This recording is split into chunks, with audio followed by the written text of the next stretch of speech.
the beautiful Alicia Fox.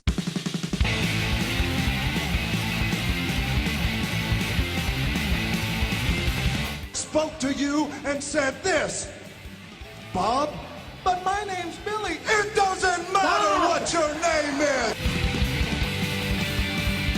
Loaded up with alcohol, more specifically vodka, whiskey, beer, tequila, more beer, more vodka, more whiskey, and more beer. He's gonna puke! He's gonna puke! He's gonna puke!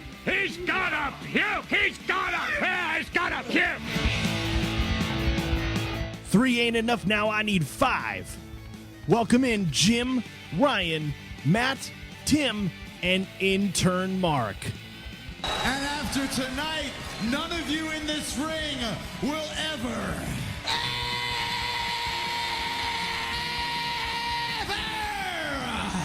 be the same again. Oh my goodness, what do we do? There's a 1, there's a 2. Oh! Wow. Wow, indeed. I don't know where everybody else is. I guess Ryan and I are the only hosts of this show anymore. Let me get Ryan's mic on, because we're the only ones that do this now, apparently. I'm perturbed. Welcome to 3 Count Thursday. It is November the 7th, 2019. We're the podcast of the millennium. This week we have tons to talk about, including everyone's getting invaded. Cody brings the fire, and Randy goes where? But first, our show is brought to you by Alicia's Pillows and Things on NGSC Sports. If you're decorating your home, you want it to reflect your tastes and your likes, so add decor that reflects your sports, movie, and TV fandom. Alicia's Pillows and Things is your hookup. They feature pillows of all sizes, stools, and much more, featuring all your favorite teams and characters. Log on to ngscsports.com, find the Alicia's Pillows and Things tab on the homepage, and place your order. Make sure you visit our website, 3countthursday.com. It is the number 3, not the word 3. Follow all of our social media. You'll find those links there. Our Patreon page at patreon.com/3countthursday. Our merchandise at whatamaneuver.net. Thank you. Thank you. Our collar and elbow brand deal. I know they dropped some new merchandise there. I saw that. So promo code 3count gets you 10% off each and every order. And then we got something special going on right now. Me too. We've been nominated for 3 awards. This is a big deal. This is a huge deal. We don't get very serious. We don't get very serious about a lot of things, but here it is. And we've been just pounding the drum on social media for the past few days. But the Wrestling Podcast Awards from the Wrestle Hub, we've been nominated for Trio of the Year, Best Live Podcast, and Podcast of the Year. And voting is up now. It is through November 25th of this year. All the direct link is on all of our social media, all over the place. But if you just go to tinyurl.com/Wrestling Podcast Awards, you will find us. Now, again, that was Tiny Dancer. No, we're trying to be serious, Ryan. If I can be Lance Storm for a minute. Okay. We always say that we're always the number 3, never the word 3. Correct. Well, there's an exception to every rule. Yes. Because when we were nominated by whoever and whomever nominated us, and again, we thank you for nominating us and thinking about us, it was written out. Hey. So we're breaking our own rule here. You will find the word 3 Count Thursday in those categories. Again, Trio of the Year, Best Live Podcast, and Podcast of the Year. Vote for us. It literally takes less than a minute. Right, and let's shake this down for you. We've been doing this for 5 years Over now. 5 years. Over 5 years. We can count on one hand when we haven't dropped in a new content for you on a Thursday. It does not happen rarely very happens often. in 5 years that some form of us, it's usually me, Jim, Tim can't make it tonight, prior obligations. That is understandable. Yeah. But 5 years strong, we've amassed a really good number of followers. We have the best numbers To take away from the president, we have the best numbers. The best numbers. The best numbers. Our numbers are the big best. numbers. They are the biggest numbers. They're huge. And we hope to really rally the troops. And the water from the followers is very wet. It's the wet water. The wet water. The wet water. Bigly numbers. Big numbers. Huge numbers. And it would mean a ton to all of us. We here. may have fans in China. We may have fans in China. We have Paul here. He's the first time he's checking us out from Florida. Whoa, how's it going, So Paul hello, from Paul. Florida? Thank you. It's probably nicer down there than it is here in Pennsylvania. I would imagine Central it's at least a Pennsylvania. little bit warmer. Warmer, a little bit drier, perhaps. But yeah. I mean, 5 years strong. We didn't nominate ourselves for this. No, we no, never we never do anything like that. So somebody put our name up there. But I mean, I'll be 100. take it and run. I mean, truth be told, I nominated. I nominated. I think 2 or 3 other shows. Right. For some of these awards. So, like, I'm not in the. Toot our own horn. No, but this But is. once Jim's horn is tooted, Hello. go to the races. What? Oh no! Right? Plus, we got fun sound effects. We haven't have taken fun. any away We yet either. definitely have fun sound effects. But no, it takes less than a minute. And we really would. Paul's actually he checked into my watch along party. What is it called? A watch. Your party. watch party. Paul, we are 3 Count Thursday. Are we available on Podbean? Can you find us? Are we downloadable on that? I'm not sure about Podbean. I'll have to look into. You always break the clips off the pen. I'm not sure if we're on Podbean, but I know if we're on Apple Podcasts, I know you can find the link. We have all of our links. I mean, we're on Google Play, we're on Stitcher, we're on. You can find the download link through any podcast service on Android phones. Right, Paul. You could find us on Facebook, 3 Count Thursday. Facebook.com/3 Count Thursday.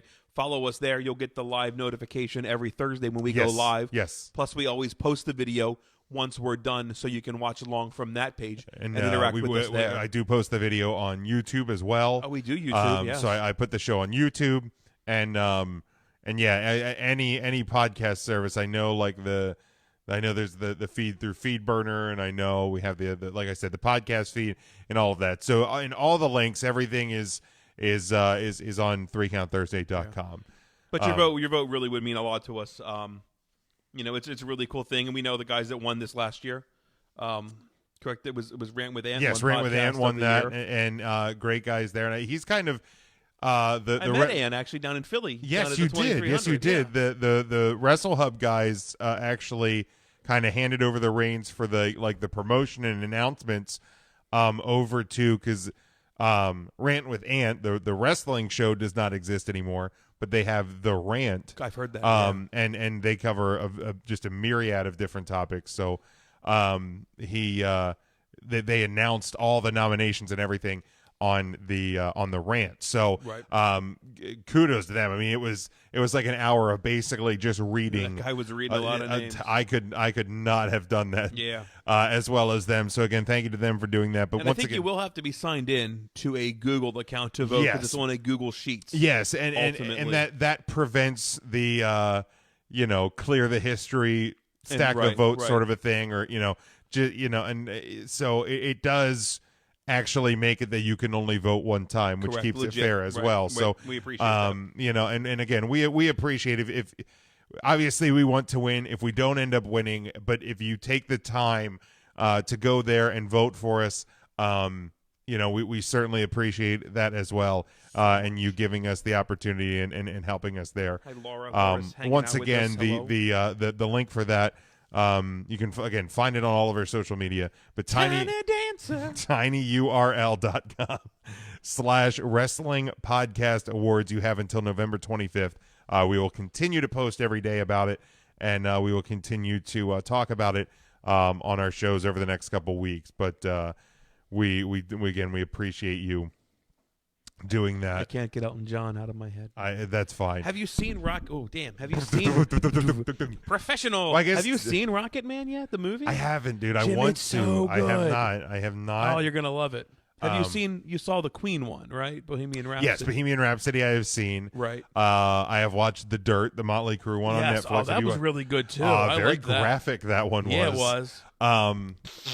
Yeah, the snorting lines and shooting stuff up. That's exactly what I thought Motley Crue would have been. Just straight debauchery. And just I mean it's playing to the young crowd tonight, huh? Yeah, well, you know. Tits. Well, I mean, it's the word. Oh, thank you, Laura. Thank you. And Brittany, thank you.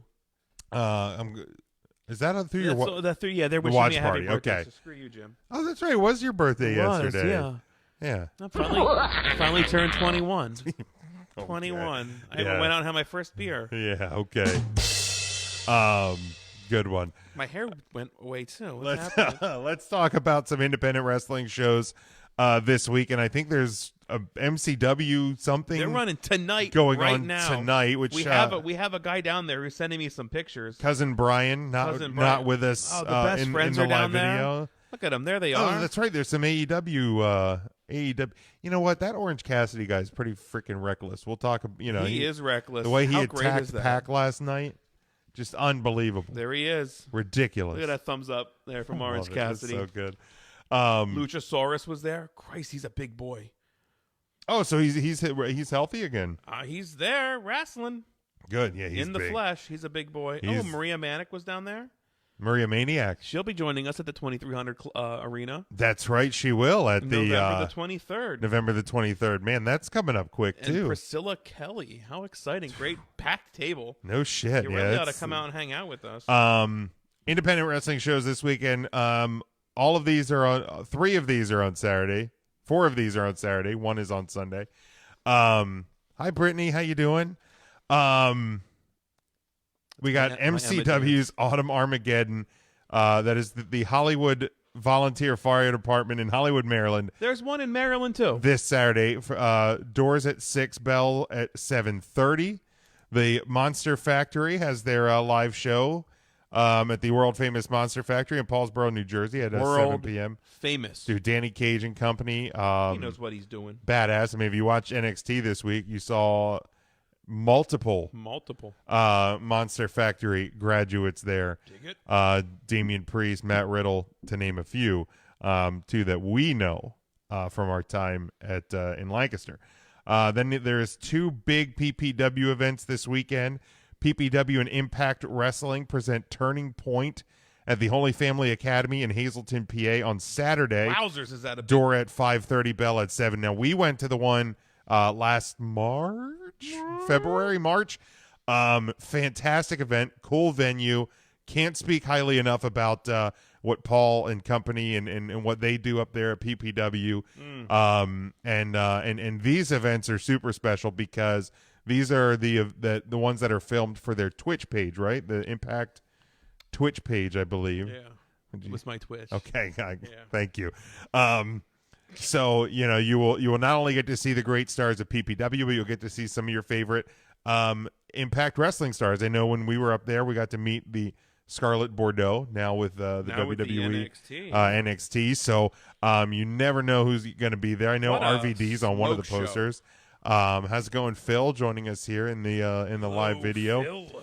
And then Sunday, PPW and Impact Wrestling present Overdrive at the Marketplace at Steamtown in Here, Scranton, real quick, let me PA. just run down some of these Turning Point matches. You got Rhino versus RVD. Damn. That's a big match there. Sami Callihan is defending the Impact World Championship against Brian Cage. Wow. Ace Austin, the new Impact X Division champion, battling Jake Christ. Also on the card, you have Eddie Edwards. Tessa Blanchard's going to be there. Emma's going to be there. That's pretty cool. Willie Mack, Rich Swann. There's just a ton of people. Madison Rain, Ty Valkyrie. It's going to be just effing huge. Yeah, no, that's a solid card there. It's an easy drive. It's just right up that road. What was it? 83, 81. No, one of those 81. two. 81. That 80 road, right up to Hazleton, right off the Hazleton exit. If you go there, tell Paul we sent you. Yeah, 100%. I know Caitlin and Adam are going to be heading up there. Oh, yes. Okay. Because I sent out a post earlier about who would be watching AEW this weekend, Sure, and they there's said a they would ton of not wrestling because this weekend. Yeah, because you'll be working a show. We'll talk about that in I just sure a second. will But be. again, Can't wait to talk about that. PPW and Impact's Overdrive is Sunday. The Marketplace at Steamtown in Scranton. Again, doors at 5:30, bells at 7. So make sure you check that out. And that's got a big card. That's got Jordan Grace, Madison Rain, Eddie Edwards, TJP, Willie Mack, Moose. Jim, you're a big Moose fan. I love Moose, man. Michael Elgin, Sammy Callahan, Brian Cage. So that's a really big card. 100%. But 100%. then Saturday as well here locally, ACW and Rogue, right, Ryan? Let's tell the people a little bit about that because you're going to be on the call once again. I will be on the call with other James. Other James. Yeah, Other not me. James, Not me. not I'll be you. watching Notre Dame hopefully beating Duke. You should be able to do that, right? You know, at this point, Is it basketball? At Then this you point, have I don't anything even to know, worry Ryan. At about. this point, we almost lost to Virginia Tech, so I don't even know. I didn't know Duke even had a football team. They I just do, thought they played the ironically. basketball. Just ironically. This Saturday night Atomic Championship Wrestling in Rogue, Women Warriors presents Tonight the World Dies. Doors at 6. Bell time, 6:30, if the doc shows up on time. We've got 9 super-duper matches, 3 women's matches in the Rogue division, and then 6 rounding us out in the ACW umbrella. In the Rogue competition, we have Brittany Blake taking on our current Woman of the Week, Vita Von Starr, who just sat down with Matt and had a website exclusive interview that's dropping tomorrow, 3countthursday.com. Now that's the number 3. That is the number 3. That is the number. Right. Right. And here's the deal. If you know how to read 3 Count Thursdays, 3 Count Thursday, no matter how you read it. That's we true. just try to make it easy for you with the number 3, except when you're voting at tinydancer.com. It is the word 3. Or tinyurl.com/wrestling podcast awards. That one there.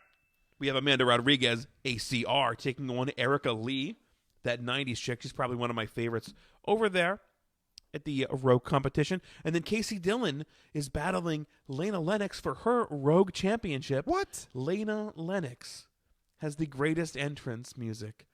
It's some like obscure 80s metal rock song. I love it. I love it. It's I've so never great. heard it, and I love it. Have you seen Lena wrestle, Jim? I'm not sure the last time you were over there. I don't believe She that I is have. from the Northeast Territory. Like that's where she's booked from. It's very like an 80s gimmick. Love it. You would absolutely I was love gonna her. say I feel like that's Lena something Lennox. I could get behind. Lena Lennox, Casey Dillon. That's pretty cool. We've got Saren Faust versus Scotty Jeffries for the ACW Tri-State Championship. Stockade, big Stockade. Big He's actually slimmed down I'll say a lot. not He as looks big Stockade. Fantastic. Taking on Funny Bones from like Las Vegas. Center of the poster, really cool looking thing there. Wesley Jacquenot. It's very French sounding. He does not pronounce it very French, but I can't not pronounce. I was gonna say is Jacquenot. I was gonna say is it actually French or is it just Jacquenot? Jacquenot? Now say it like it should be said. Well, Jacquenot. no, but is he French? I don't believe he is. So then that is not how it's supposed to be pronounced. In my mind, it is. Just humor me. Wesley Jacquenot. See, it's a lot more fun that way. Well, it's fun to say it Yep, that that's way, but fine. it doesn't necessarily mean. Here's the deal. I'm on the call. Wesley Jacquenot is Like, not. here's the thing. Like, your name is what? Ryan Miller. Okay, I could go Ryan Miller. But that's not a French-sounding Jacquenot. No, but Jacquenot is not necessarily a French name. Ah, oui, oui. Like, I could just put a jackass accent on it. But I feel like Jacquenot. Miller. Well, See?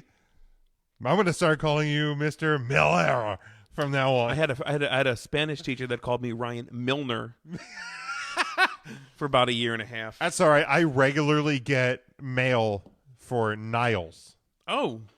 People just Yeah, put that's fine. that phantom floating L That into my L name. in there. That's I had a fine. baseball Little League baseball trophy when I was growing up. Yeah. The plaque. Yeah. James Niles. Well, it wasn't for you then. No, it was actually for me. Some poor fucking James Niles never got his trophy. So they sent it back. Now I have a trophy with my correct name on the front and then the Niles plaque on the back. Why fix it right? I love it. Exactly. I love it. So Wesley Jacquenot is taking on Andy Header for his tri-state. No, I'm sorry, his cruiserweight championship. Our new cruiserweight champion, Wesley Jacquenot. Jamie Senegal returns, taking on Jack Hersey. He's the sweetest man in wrestling, Jim. That's what I've heard. Mason Martin is taking on Bones. In our heavyweight championship match, Dame, who kind of threw everything away sold his soul to become the champion. I kind of heard that. Yeah, turned his back on everybody, his best friend, the crowd, everybody, taking on Bro Keller. Hey, man, titles come at a cost, dude. They do. That's all I'm going to say. And the cost was loyalty. We also have the commissioner, Max Tempest, faces off with Twisted Tate. They're done with each other. It is at a boiling point. Tonight, the world might die when these two finally face off face to face. Yeah, I mean, those two have had tons of history with each other. Tons of history. Over the years. And how much history? Tons. All of the history. Tons. Like the amount of weight sitting at this table. Tons. Oh, that's too much. That's too much. But Lee just commented that he'll be seeing me at ACW in Rogue on Saturday. Yeah. That's exciting. Lee, I hope you remember like what your job is and what my job is, and let's not cross lines. Whoa. That's all I gotta say. Wow. Yeah. Getting a little heated right, here. Yeah, you can stay by the ring. I'll stay where I stay, and everything will be fine. No need to meander my way. Do I need to help you out or anything there? Nope. You good? Nope. No, All right. I'm not a wrestler or anything like that. I know, just Jim, I'm standing up for what I believe in. You're throwing some words around. I'm there, standing man. my ground. Okay, all right, that's fine. I don't need Lee to come our way. Don't need Max Tempest to come our way. Nobody. That is fair. That's fair. You have your job to do. Other James got sick of the BS and stepped in the ring and became the ACW champion. He did. So he absolutely did. So that is that rounds up the indie wrestling calendar for this week, and you can always find out dates that shows that we're either going to be at, where you're going to be working at, or shows that we just straight up endorse. You go to 3countthursday.com, find the upcoming independent show page. So here's right the deal: there. like if you're not checking out AEW this weekend, go support independent professional wrestling. This is where you can like really see the stars of tomorrow. Today. Jim, I was thinking about that. Like how cool it was. Like, and this is going back to like the LCW days. But like just like knowing Danny Cage and like getting the opportunity to like backstage interview Matt Riddle, Punisher Martinez. It's unreal. Like you have to go out and get to be on this level, on this independent level, is where you have to start out. What the hell is that a picture of? Nope, not that. Close that. The marketplace picture. Oh, Jesus. What the hell is that? That is for sale. It's a vintage Judith mommy-to-be doll pregnant with baby in her stomach. That is the scariest thing I've ever. Horrifying. It's like a Barbie doll on Jim's screen with a cutout. With a cutout with a little baby doll in it. Can you snap a picture of that with your phone real quick? No, because my phone is. I am going to snap a picture of that, and I'm going to throw that up on our Patreon page. That is fucking horrifying. Here, snap a picture of that for me, Jim, real quick. Yeah, that's going to go up on the Patreon page, so you can see what the hell we're looking at. What a terrifying! For $30, that can be yours. You know what? No, you know what? Put that up for free, and I'm gonna. It will be for free. We'll put it up free. You just have to go to Patreon.com/3CountThursday to see it. And you know what I'm going to do for this right now for this week only. This week only. I am going to, once this show is over, I'm going to put our pre-show, post-show up there for free. Oh, okay. So if you go to patreon.com/3CountThursday, you can find the link at our website, 3countthursday.com. This week, you'll be able to hear a sample of what you could come to expect on the pre-show, post-show. So what is the pre-show, post-show? Well, when myself and Ryan and Tim, or myself and Tim, or any combination of whoever's in studio that week, come here to Studio L and start putting the show together, and we're getting levels and all of that stuff, and we're just kind of shooting the shit because we haven't seen each other in a week. It's just whatever we talk about. Some weeks, a month for Tim. I love you. I love you, buddy. I really do. Some weeks we talk about music. Some weeks we clean up the soundboard. Some weeks, we talk about football. Some weeks we talk about some pretty serious, good and bad things in our life. Like, it just, whatever the discussion is, that ends up just a snippet of it, somewhere between about 6, 10, 12 minutes of our discussion. Whenever I decide to hit the record button, I usually don't tell them about it because then they can. It is posted publicly on our page, patreon.com/3count. But I'm gonna post up the pre-show, post-show this week for free as well. So make sure you check that out. The tags that I put down there were what the fuck? Yeah, I think that's baby doll. accurate. Danny, how you doing? Danny checking in with us this week. Danny said, hopes all is great. It is great. Hopefully you are doing well too. I didn't want to say as well because that'd be double up on the well. Too many wells. All right, let's talk about last night. Of course, Wednesday Night Wars. You got Dynamite. You got NXT. Are we going in reverse? No, we're not. We're not. And obviously because this is not the first AEW pay-per-view, but this is the first AEW pay-per-view since they have begun TV. So it's their first go-home show. And here's the thing. Show was good. Mm-hmm. Comparison to NXT, I liked NXT as a show better. Okay. Not that AEW was bad. I think they ended well. You end with a lot of confusion, a melee, a big brawl. It was the land of confusion. It was the land of confusion. Thank you, Phil Collins or Disturbed, whichever. Which one do you think? Phil Collins. That's correct. There you go. But obviously the moment of the night, I would say, and this I think for me, with the exception of what is now over a week old, if basically launching the week or closing out the prior week for us is our show, like the Bray winning the Universal title is over a week old. Correct. Like that would be the only thing that would top Cody's promo for me in the week.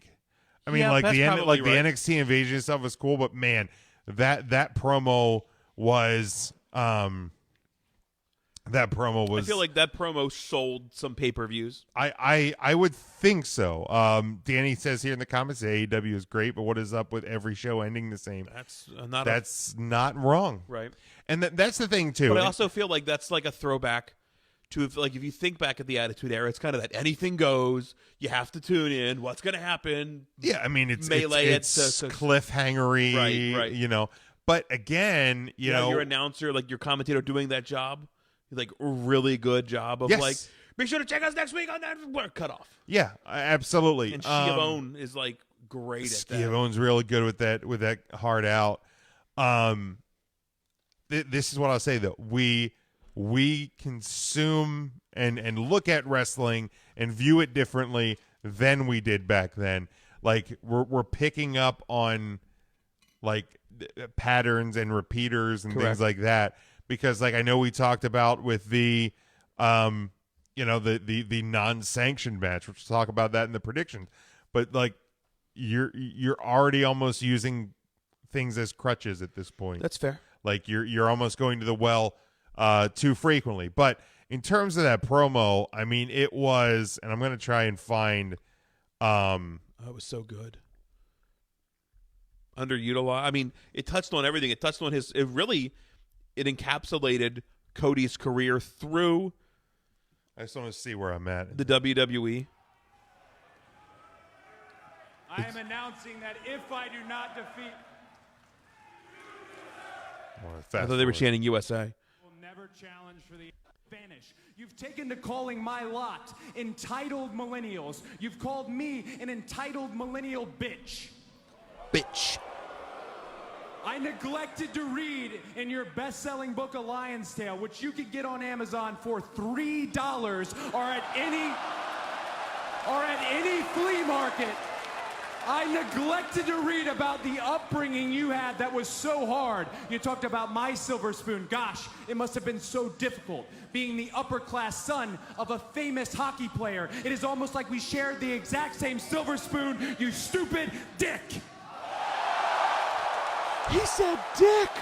Bringing the heat. Well, I want to get to this. More goddamn denial. Oh, here we go. Well, you call me an entitled millennial. I call you a carny succubus because the dirty secret about you The dirty secret is you need this generation more than it needs you. And you've surrounded yourself with impressionable youth. This isn't about my dad. This isn't about the dead. It's about the living. It's about my mother. It's about my sister. It's about my wife. It's about the 14 years it took me to go from undesirable to un-goddamn deniable. Like, you don't get home run. You don't get promos like that. Nope. That's it gave me chills hearing it again. Yeah. And that was like the fourth or fifth time I've heard that. And you know, I've been critical about things with AEW with some of their promos and going to the taking shots at WWE. Correct. And this was none of that. This did so much in that minute and a half. Like, it established what Chris Jericho is. It established the Inner Circle as like a younger group of people with Jericho at the helm. Like, clearly that's a great point. Did so much legitimization of the Inner Circle and Jericho. And that's the thing about a promo. Like, you can tear your guy down while building him up, and it's only going to be that much more important if Jericho beats you. You got beat by, because you put him over. If you beat Jericho, you put him over in your promo. It was so good. So good. Yeah, I mean, the goosebumps that and I need to find the... It really did. I need to find the tweet from last night. Damn it was good. I don't know why my screens keep flickering to black, but it needs to chill out. Alistair Black. Because there was a tweet from Jim Cornette. There it is. The promo, Cody... This from Jim Cornette. Now, everybody... I'm not telling people to like Jim Cornette or whatever, because I get why people don't. But when Cornette critiques wrestling in his own way, to his own style and whatever, but this tweet he sent last night, the promo Cody Rhodes just cut on AEW is the modern version of his dad's Hard Times promo. To quote The Dream, "That's how you do it, kid." Damn, that's 100% That's accurate. a ring endorsement for sure. You know what I mean? And Corny has been critical of a lot of what AEW is doing. Rightfully so. And he has enjoyed the Cody and Jericho build-up. And then also the Jericho video, the mocking being the great. elite. Yeah, it was great. That was a great video.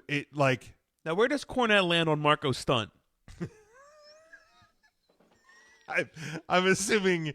let's just say... I know the answer. To quote the Pritchard Show, well, you know. And that's kind of almost where I land on Marco Stunt. Oh, but I mean, yeah, like Devin says, I think that was Cody Romo's best promo in recent. I think that was Cody Romo.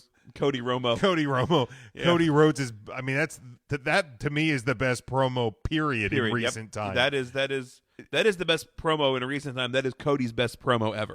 Ever. 100%. Forever. But that was spectacular, and again, it's emotion that you don't see a lot in wrestling anymore, and hit it out of the park again. As a show, the show was fine. What weird shit are you into? In your recommended for you nearby, is that a damn backhoe? Okay, yeah. So it's a tractor. It's that doll. 6 pairs of Jordans that are not my size. Not at all your size. And then a fucking skid loader. A Komatsu loader. What in the hell? I don't know. I've never bought anything from Marketplace. Those are the 3 Those recommended are the 3 items. recommended for me. That's wild. Whatever, man. Facebook's weird. It is. But like you're burying something. Help me. But I mean, obviously NXT killed it as well. Like, the bottom line is this. Let's talk about AEW for a few more minutes. Are we in that part of the show? Yeah, we can jump into the predictions as well. We can't talk about AEW and not talk about the pin. Oh God. Yeah. Like that is the blemish on the show. That's the blemish of the week. Well, that and their crowd size. Yeah, but you didn't see that. There was wasn't nothing to highlighted. see. That wasn't highlighted on your cameras. Well, that's true, but there was nothing to see there. But the building holds 8,000, and there was far less than that. There was a lot tarped off on hard cam. And here's the, this is what I'll say about it. Your wrestling shows on weeknights during school, during the school year, there's various factors that are going to prevent you from buying a ticket and going to a wrestling live show, especially if you have family, if you have kids, if you work an early job. There's numerous factors. So I don't really get hung up on declining attendance. I feel like that'd be a pretty important thing to get hung up on. But I mean, the WWE touring machine's still going, the AEW machine's going. Here's the thing: if you're seeing, if you want to go bad enough, you're going to go. Right. Well, yeah. I mean, Trans-Siberian Orchestra tours nationwide, 2 shows a day, 2 different camps, 1 left coast, 1 right coast, and they sell out every show, regardless of time and day of the week. If you want to go bad enough, you're going to go. If it's important enough for you and your family to check it out. I don't know if AEW is very family friendly. I think it's not. a niche market but they're still trying to find their footing. But going to a live concert and going to a wrestling show that's built for TV are 2 very different things. Well, a wrestling show built for TV is entertainment. Yeah, that's what we're talking about. Correct. AEW or WWE. Correct. Because they're both the same. Very similar. They're the same. Yeah, they're AEW is sports entertainment. They are television shows that feature wrestling. Yes. They're both sports entertainment. And people can get mad at me, but it's true. There's not a lot of difference. I feel like that promo was a pretty big sports entertainment promo. Yeah.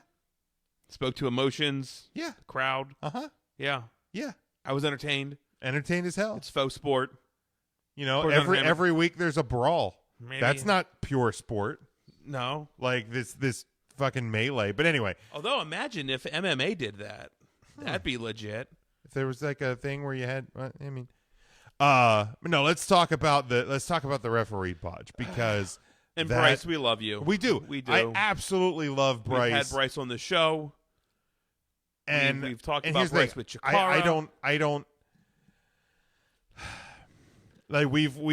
there was a match a couple of years ago in WWE where I believe it was Emma won the match, and based on everybody's reaction, she was not supposed to win that match. Sure. However, referee counted 1, referee counted 2, and then without hesitation, right, referee counted 3. That's the bell. Right. It is not the referee's job to stop the count. Correct. It is the person on their back to kick out. Correct. Put their foot on the rope, whatever you have to do. Something. To make that referee stop that count. Because what happened on AEW on yesterday, that reminds everybody that the show is scripted. For everybody that puts the death of the business at the feet of people like Joey Ryan and Marco Stunt because he's little, this exposes the business more than anything that Joey Ryan does, anything that Marco Stunt does, anything that, I don't know, insert wrestler name here does. This is what exposes the business. I agree. More than anything. I mean, I talked about it last week. I mean, and I get it, people know it's a work. Right. We're not fucking lying about it. The Undertaker was a dead guy who then became a cult leader, who then became a biker, and now is some hybrid cowboy badass. Right, exactly. We get it. Then there was a demolition guy that turned into the Repo Man, and then Repo Man, and then there was a Papa Shango who turned into a Kama Mustafa who turned into the Godfather and the He Good was a Father. straight pimp, right? We know, we know, but when you you can't. It should be treated, and I think the thing we were talking about in our group message last night when it happened, the referee has to treat that as a shoot. Right. Here's the thing. I think that was our gripe with AEW referees as it is. Yes. With the what do they call it? With the referees not calling it evenly, the referee's discretion. Like there can't be a referee's discretion. The referee is the person in charge. They're the law upholding the rules of this match. They can't have discretion. They need to be black and white. Hence their fucking uniform shirt. Yes. Black and white. Yes. Straight lines. Call it down the middle. That's how it has to be done. They need to call it like it's a shoot fight. If a wrestler doesn't kick out, that's on the wrestler. Take that shit up backstage, but don't stop a count midway through it too with nobody kicking out, because that destroys your product. 100%. Off my soapbox. Yeah, no, it was bad, and it was. I hate to be that way, but I mean, but that ruins the integrity of pro wrestling more than a dick flip ever will. Everybody caught it. I mean, you could not catch it, and everybody was talking about it. How are the live crowd supposed to react? Like they all reacted. I mean, it was one of the few times in the first, what is this now, 5 weeks of AEW TV where I've heard the crowd boo.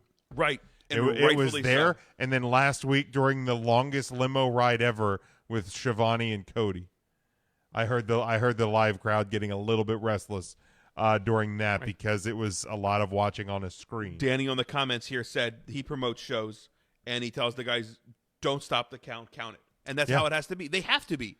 They are the law.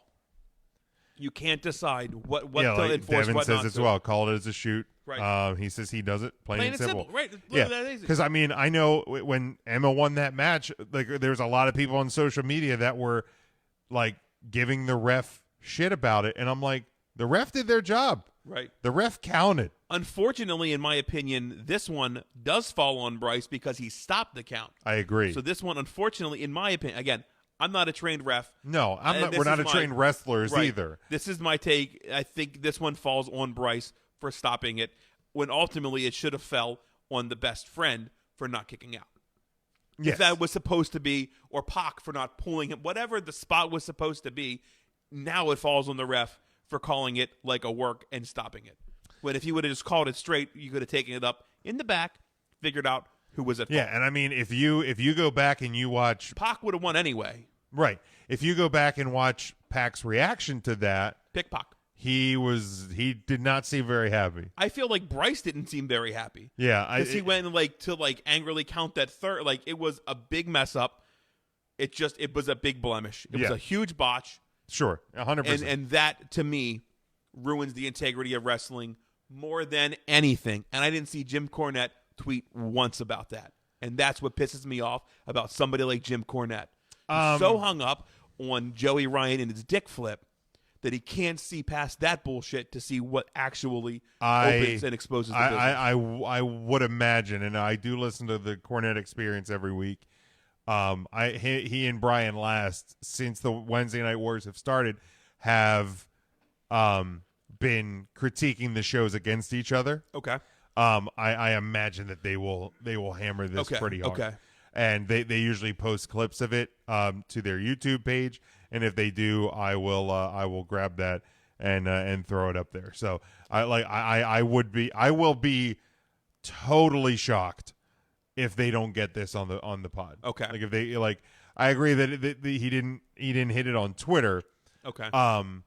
But it should be a tweetable thing in my. But opinion. again, here's the thing with Cornette's Twitter. Like I know he put up the thing about Cody's promo. But more times than not, I feel like Cornette's Twitter is him reacting to people tweeting at him. I can't believe nobody didn't tweet that. Like, you know what I mean? So, like his Twitter gimmick is just being angry old man yelling at. I mean, Impact Wrestling snitch tagged them themselves. Hilarious. Which was hilarious, by the way. The Joey Ryan, Ken Shamrock dick spot. Joey Ryan wrestled Ken Shamrock in 2019. Right, and they were like, "Yeah, we might as well." What's it called? Snitch. I think they said snitch yeah, tag. Like, we might as well snitch tag Jim Cornette ourselves. Right, and I was like, "That is freaking good for them, spectacular." Here's the deal: they'll either get a block out of it, or Jim Cornette's going to talk about it, and that's free PR. You think he's going to block them? No. He could. If he does, if he's so sick and tired of seeing that shit, he could. Oh, he's never going to block. I agree. He's never going to block Impact Wrestling. I agree. He will block fans for sure. Hi, Helen. Helen's watching. But he will not. Hi, Helen. All right, the Caps won tonight. Hey, look awesome. at that. But no, he will not. He will not block the promotion, especially after that. He will definitely talk. He will definitely talk about that as well. So it's going to be free promotion for them. Let's talk about AEW Full Gear though. This Saturday, Baltimore, Maryland, the Royal Farms Arena, Charm City, which was also known in the '60s as the Baltimore Civic Arena. Yes, it is that old. Yes, it is that shitty. Have they updated it since? I mean, they've like put some new lights. That's just to hide the cracks. Yeah, pretty much. Yeah, a fresh coat of paint, maybe. Yeah, fresh paint of coat. Right over that old lead paint. Yeah, Not exactly. a big deal. Just don't eat it if it chips. All Elite Wrestling Full Gear. The buy-in at 7 p.m., the pay-per-view at 8 p.m. Now, I put this out there because obviously we are in a world now where we have social media. But we have the WWE Network every month for $9.99. That's a cheap price. And this is I would imagine, $50 pay-per-view, $40 pay-per-view. Yeah, that's the price of pay-per-views. So I put it out there. I said, be honest. Are you going to be watching AEW Full Gear this Saturday? And I even explicitly put in there, I'm talking legally, not an online stream. We've gotten some mixed reviews. Ryan says yes because of Jericho. He says, in all seriousness, a better show than I really thought it would be. I thought I would only watch Jericho, but every match and promo has him on the edge of his seats. He expects it to be even better Saturday. And now Ryan was a former wrestling fan. I think left for a while. Yes, and so it's cool that he's back to the wrestling. And Jericho's like his number one, right? That's awesome. Number one guy. So he's locked in there. Great. Mike says yes, he paid a while ago, but last night really made him invested. Good. We have one no, not worth the money. Haven't really been impressed with AEW's product so far. That's fair. This one, the Near Fall Network says nope until they get a lower price model. I am #all out. Oh, I see what they did there. Get it? At GamersGoon YT says yes. Back when the WWE had them for $60, I'd pick and choose based on the story. With that being said, Jericho and Cody piques his interest. Okay. At Mark Red Believer says yes. Susie says nope, can't afford it. That's fair too. Jumping over on our Facebook page, intern Mark will be there live. Gonna be there live in the Royal Farms Arena. Again, Caitlin said that her and Adam will be at the PPW show. Right. Josh says he'll be watching it legally through his cable provider. Hey, thank you, Josh. Support wrestling. That's what it's about. Bryn, fan of the show, friend of ours. She will be there live. All right. As is Richard. His wife and him will be there live. I mean, obviously, it's not a far trip from Lancaster County. Here's the big thing. Read the last part of Richard's thing. It's her first pay-per-view. His wife's first pay-per-view. He is breaking ground here, folks. I want to hear about it. The wife is hung in. I was watching NXT last night. What is hung in? Oh, she hung in. She has not like left the room. She was watching till about 9:20ish last night. NXT. Yeah, I had NXT on, and I was talking to her about because Damian Priest, we knew him. Oh, okay. He's a big boy. Punishment Martinez when he was up from the Monster Factory, and I was talking because we used to ring attend there, and his entrance jacket, which sometimes you expect, not expect, but I've noticed that sometimes the entrance gear maybe on the lighter side because it's just you're wearing it to the ring. Right. Take it. His leather and chains. Those were shoot chains. They were working chains. Those were shooting chains. They were not chains. working chains. He handed me that. I almost dropped it because it was that heavy. Yeah. And obviously with Matt Riddle. Now he was Punisher Martinez. Punisher Martinez. Right. He went to be Punishment Martinez in Ring of Honor. Impact. Yes. Where did he Ring of Honor? Ring of Honor. Is that right? I think. Yeah, he was Ring of Honor. Somewhere. He was Ring of Honor. Now with NXT, great for him. Priest. Yeah, great for him, great for Riddle. But yeah, my wife she stayed and was. Now, does she have an NXT wrestler that she's like, okay? I don't think so. Have you told her the Adam Cole story, he's a local boy from Manheim? I think I have told her that. She thought that was pretty cool. All right. I'm just dropping little things. I put the show on. She's kind of reading her book, but then she'll ask me questions. I feel like she would really enjoy the boom and the Bebe interaction. Oh, that's kind of cool. Yeah, maybe. I think she would enjoy that. I don't know if she had caught that one. But most times I have it on. She's there for at least an hour of the show. Exciting. You're breaking ground. This is asking exciting. questions, and then I forget who was. She watches like Ms. and Mrs. though. Like she's into that. Yeah, she show. watches Ms. and Mrs. with me.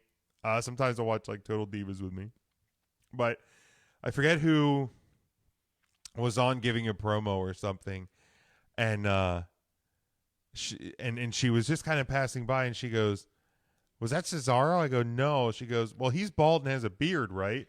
So she's starting to retain, which is it's super. Help her. He has the big nipples. The big pepperoni nipples. Right. Like, that one's But anyway, Cesaro. back to the question about people watching it. Steven says maybe depends on what comes up on Saturday. Chase says he'll be out of town. I assume he's at a zoo. He says hanging with reindeer.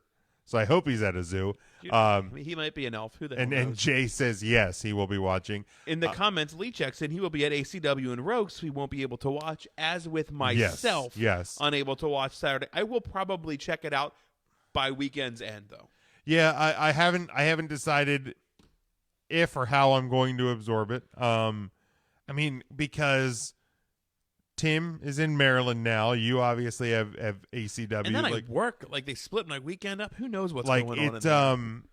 And I don't mean to be this way, but like it's $60 without splitting it with somebody. $50-$60. That's a salty price tag. Right? Like, I mean, I pay my WWE network. I pay my Sirius XM subscription. I love Sirius so much. Like $50-$60 to watch a show by myself. Right. That's steep. And it's tough in the time with the That's 6 months of the network for one show. And I get they only have 4 pay-per-views a year. I get it too. Or what have you. And I get like you don't have this back library and produced shows like, ride-alongs and stuff like that. I get it. Then you're not a competitor to the WWE. Well, let's just go ahead and hit that one.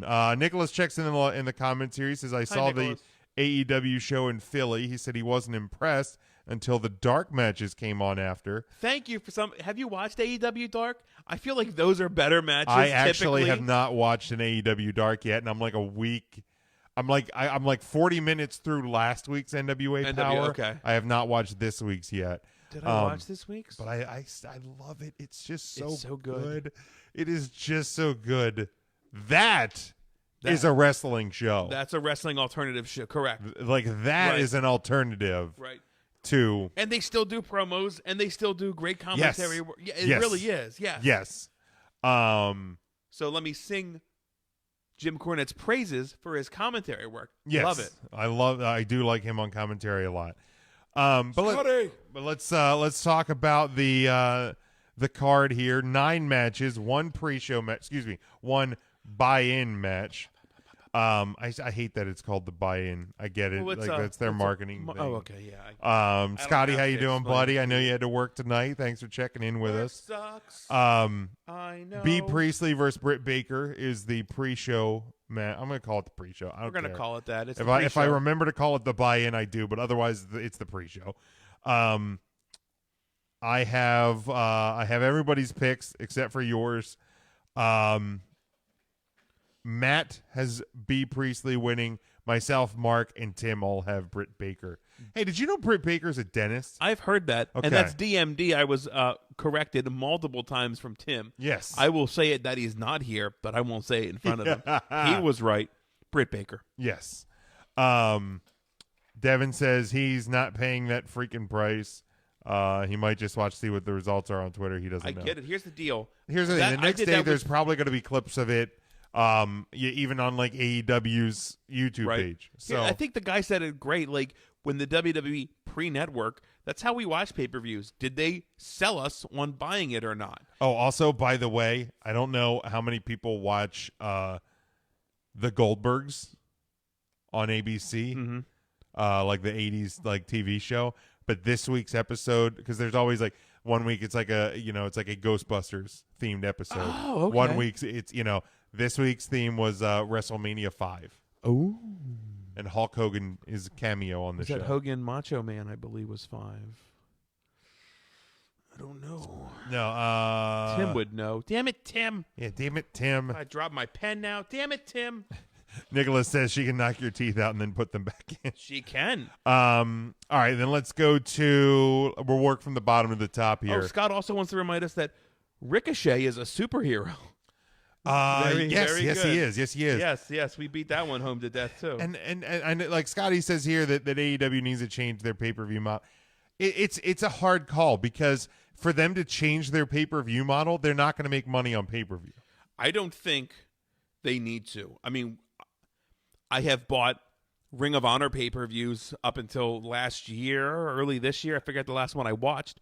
But if they sell me on the matches and the stories they're going, I'll give them their money. I really will. Here's the thing. I will be curious. Like, I mean, Double or Nothing, and here's the deal.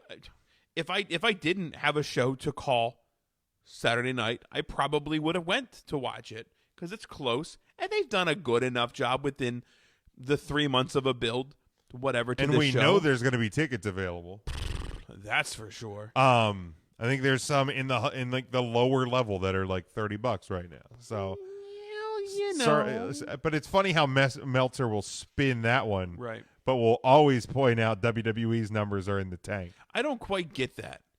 He was like, "Do a sellout's a sellout," and I even quote tweeted him. But shouldn't the resale market being soft really speak to the product rather than the fact that scalpers overvalued like the original shows? Here's the thing. Like, I'm talking the Philadelphia show in Temple that sold out. That's not a big arena there. No, at the, but I mean, technically speaking, a sellout is a sellout. Correct. AEW all tickets were sold. Made their money. AEW made their money. Sure. But when you look at that building, it is not a sellout. Like, you know, and I get like everybody inflates numbers a different way, but that's been like my point with, and one of my issues with Dave Meltzer is the way he will defend AEW stuff versus critical of like WWE stuff. He's clearly a slant. Like it's either a just straight up slant or he's on the payroll. Have you ever listened to yourself talk about the WWE though?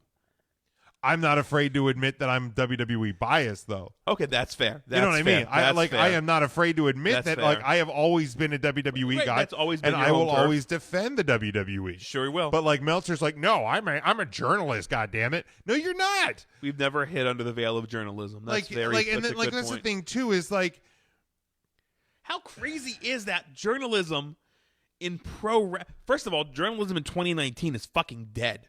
Well, find somewhere where you don't get a slant. Well, you can't. Well, there are places you have to do a little bit of extra work to find them. Too much work. But like here's the thing: Fox News, MSNBC. These are non-biased. They places. are non-biased places. But here's the problem with Meltzer is he has his own site. Like, it's a glorified blog. Do you ever see his site? 3countthursday.com. Go check it out. Like, you don't need to have journalistic integrity when you run your own damn site. That's correct. Because you can literally put whatever you want out there. Who was the dude with the gay frogs? You know what I'm talking about? Alex Jones. Turns the frogs gay. Yeah. There's a guy that was a journalist that had his own website and could put whatever the fuck he wanted out. Not a journalist. Yeah. Like, technically speaking, if you are reporting news, then you are, I guess, by definition, a journalist. But you have no journalistic integrity, like, because you're either blatantly shilling one company and cutting another one down, or you're just on the payroll and you're not admitting it. Like, everybody wants to blast that Ryan Satin is on WWE backstage, but guess what? At least they're fucking upfront about the fact that he's on the Fox or WWE payroll. Right. There's no mystery there. Right. There's mystery with Dave Meltzer. So help me God if Dave Meltzer is one of those fucking judges on Sunday. There's no way it'll happen. So fucking help me. You will. There's no way it'll happen. I'm not saying there's no way it'll happen. It shouldn't happen. I'm thinking about it. Who do you think the judges are going to be? Probably, I would say like Arn Anderson. That's a great call. That sounds about right. I would have said Tully, but he's obviously locked in with Spears. Correct. Probably like Arn Anderson. I could see them getting like a female wrestling legend, like a Jazz or a Medusa. Okay. Jazz is with NW. Oh, maybe she's not anymore. With WWE? NWA. Was she with NWA? I think she was the NWA champion for a while. Oh, that's right. But she was in the she's bald now. And she was in the Battle Royale at All Out. Oh, that's a good point. Okay. I think Bret Hart could be one. You could. Scotty just said Bischoff, Bret Hart, Dean Malenko, Arn. It won't be Bischoff. I mean, like, theoretically it could. I guess it could be Bischoff. I don't. That would get people talking. But again, I think that would be at least if that'll put butts in the seats. If you're judging a wrestling match, yeah, that's true. That's about as lack of credibility as Dave Meltzer would be. Bro, yeah, Malenko, bro. I mean, you could get former WCW World Champion Vince Russo, bro. if you want to get Jim Cornette to not watch your product anymore, put Vince Russo out there. But yeah, I mean, there's plenty of legends out and about that you could get to be judges there. In terms of Satin getting on backstage, I don't know how that deal went down, Scotty. And his report on Sasha was awful. Here's the thing: this is what I'll say. Like, everybody who's reporting some sort of news is either copying and pasting it from somebody, or there's a handful of people that actually know somebody that work in or around WWE. Right. So here's probably what happened: is somebody may have sent Satin a text and been like, "Here's the deal on Sasha." Right. And like Bruce Pritchard on his show, whether you want to believe him or not, if he's just yelling the WWE line, and this was back before he was working back with the WWE again, he said what they used to do is they used to like call or write some of these wrestling journalists, right? And they would give them all a different story. That's great. So they were all reporting something that they heard, right? Like they were reporting, what they were told. And most of them turned out to be false. That's because brilliant. And that's how you keep the work going. Right. That's how you do the business. Right. So I don't. There's not much bad about PR. I don't know how Satin got his report. Brad Shepard's a fucking idiot. Let's just put it that way.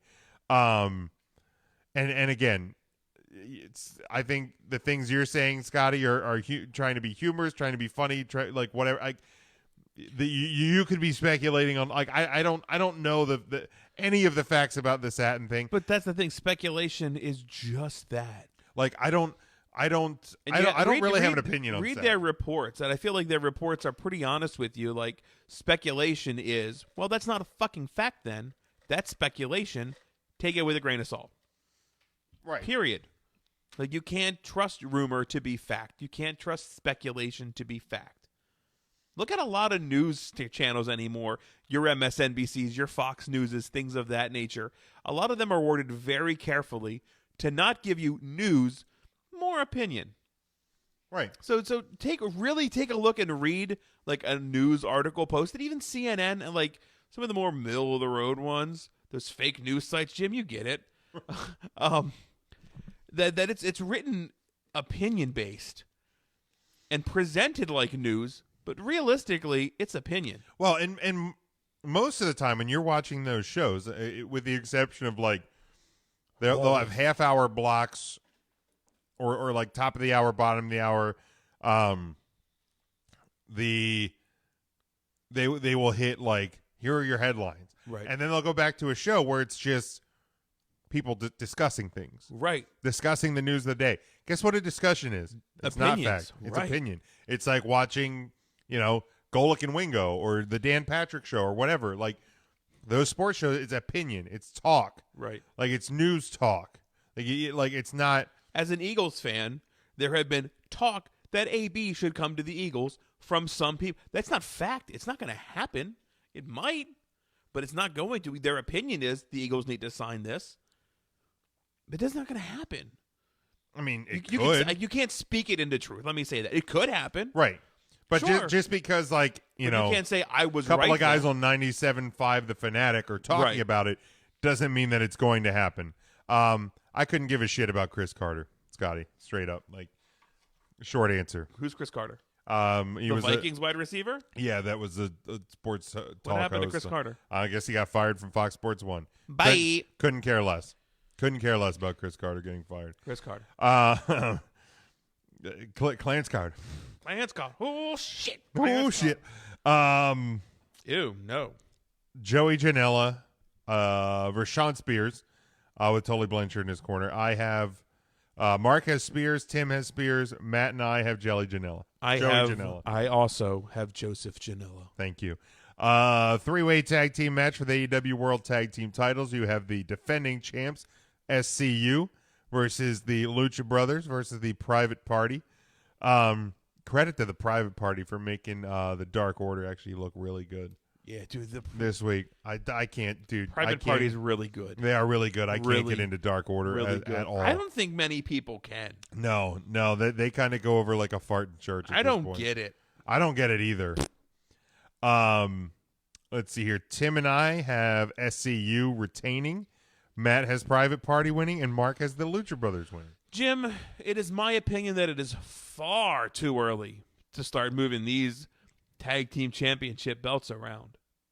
That being said, I'm picking SCU, but I don't doubt if it's not going to be somebody else. I don't trust AEW to not flip those fucking belts around like a hot potato. Like, here's the thing. Like, I have none of the titles moving. Let's go to the women's match. Let's move. Singles match, AEW World Champion, Women's World Championship. Riho versus Emi Sakura. Matt, Tim, Mark, and I all have Riho retaining. Has to. That one's really, to me, that one's really easy. Has to. That one's really easy. And then spoiler alert for later, I don't have the world title moving as well. Singles match, Adam Page versus Pac in a match that could very easily steal this entire show. Hangman Page is a fucking star. Bona fide. By the way. Cowboy shit. I have Page winning. Matt has Page winning. Tim and Mark have Pac winning. I have Adam Page winning here. I think we're just going to keep riding that Adam cowboy shit. Page just wave. Sell that gimmick, bro. You've got to sell it, man. Tag team match, the Young Bucks versus Santana and Ortiz. Do they have a tag team name? They're like something proud. What the hell was their name? Damn it! I had it written down. Pretty and Proud or something. Pretty and Proud. Me, Matt, Mark, and Tim all have the Young Bucks. Yeah, the Young Bucks. All right. Now to the two matches. The biggest matches on the card here.